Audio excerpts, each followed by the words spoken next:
Hello, my brother. Welcome to the Great Man Within podcast. Every episode designed to help you discover and live the great man within you. Okay, so it's Friday night, 8 p.m. I've been going pretty much nonstop since about 7 o'clock this morning. All good stuff, but my tank is empty. I'm spent. I gave it my all. And Netflix is calling for me to jump on the couch and dive into the next episode of Better Call Saul, which you better believe is exactly what I'm doing as soon as I'm finished recording this episode for you. And the reason why I'm recording now is because I got to get an episode turned around for tomorrow morning, Saturday morning. And, at the beginning of this quarantine era, I made a commitment that I was going to show up for you daily and provide stability and support and guidance and leadership during this time. And that's felt really good for me, being able to make that commitment and to show up for you in that way. It hasn't always been easy. There are times where, I feel like I've either, maybe I've bitten off more than I can chew on certain days. There'd be nothing more that I would like to just not do this right now, But as soon as I sit down to record, something else switches on. And I feel this sense of service and duty and contribution to something bigger. And also recognizing that if this becomes an obligation or a chore, then my energy will shift and you will feel it and you won't get the best of me and I won't be serving anybody. So I want you to know that I've been thinking about potentially dialing this back to maybe 3 or 4 times a week versus 7 times a week daily. I haven't made that decision yet, but I think that we live in this environment where it's either like show up, do it all the time, grind through it, make it happen, or we just completely abandon it altogether. And I don't see many conversations happening around this middle ground about, hey, can I still deliver on my commitment and the intention behind it, which is to provide stability and support while also enjoying the process. These are conversations that a lot of men don't have. And I wanted to let you in on my way of thinking and how I'm thinking about this, because there may be a time this week, next week, the week after, who knows, where it's no longer going to be daily. Or maybe I'll hit my second wind or my third wind, as McConaughey would say at the end of Dazed and Confused. And I'll be doing, who the fuck knows, maybe 2 of these a day. Who knows? Can't ever know. I just need to let you know how my mind is thinking these days. I want to share with you a quote from Carl Jung from this book I referenced the other day called Daily Rituals, How Artists Work.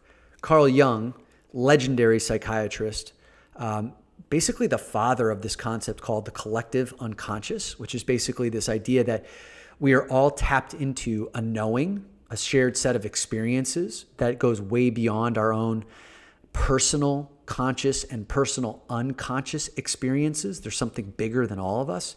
And Carl Jung has influenced a lot of the authors, men's work coaches that I read and that I draw wisdom from. So I've been going to the source with him. I actually have been reading his book, The Essential Jung, this week. And his quote, I think is feeling really relevant for me in this moment, is, I've realized that somebody who's tired and needs a rest and goes on working all the same is a fool. I realized that somebody who's tired and needs a rest and goes on working all the same is a fool.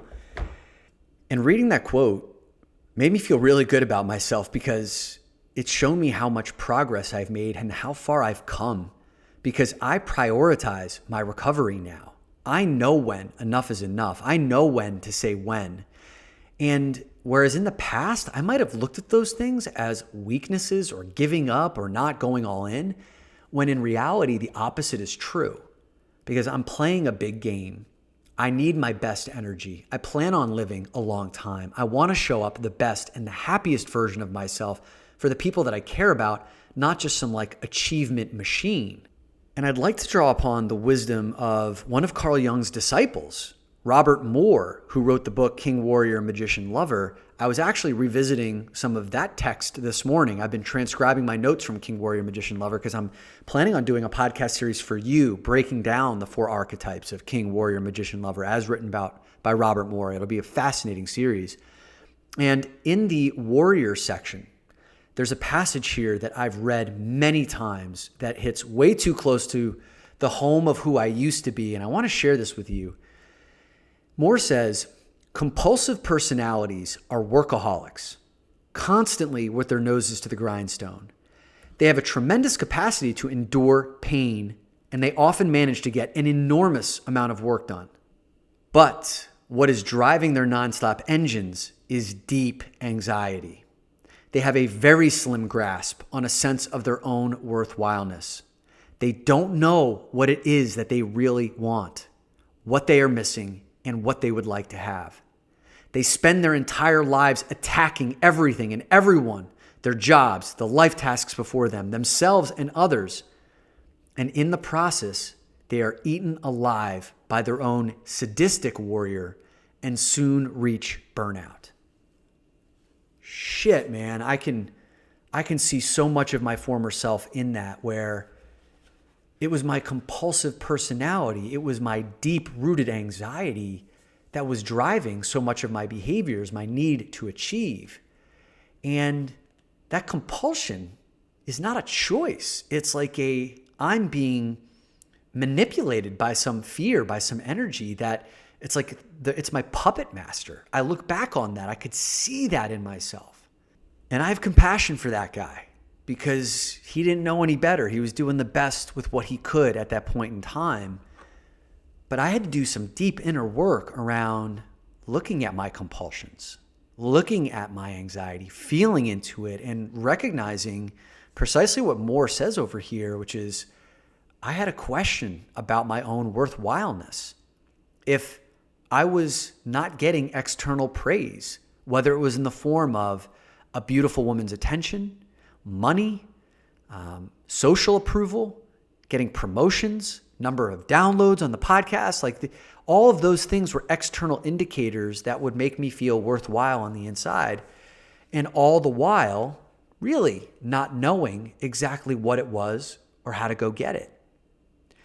And over the last number of years, that has transformed dramatically, where I know what it is that I want, where I am driven deeply to create shifts for men in this world of discovering and living the great man within, helping wake up 10 million men to get on that path of doing inner work. Those are things that are choices. I'm driven. I'm not being chased around by or manipulated by some other energy, compulsiveness that keeps me grinding and working and grinding and working and grinding and working where it no longer feels good, or where I'm achieving and I'm just like some tight, stressed out son of a bitch that no one wants to be around, right? Or someone who loses all his friendships in the process because he's so consumed with work. I see this happening all the time with men. And I had shades of all of those things in my former world. So as I sit here on Friday night, at 8 o'clock, recording this episode for you, I do so feeling fulfilled. Like I'm happy to deliver on this commitment that I made to you, that I'm sharing something from my heart that is meaningful to me, and hopefully you will feel as well, and hopefully will encourage you to look more deeply at what's driving your actions. Are you driven, or is there compulsion? And there's a very different energy between the two, because one of them, there's element of fear, anxiety, while the other one is intentional. There's a confidence. There's a levity to that, a determination to that. And that subtle distinction makes all the difference.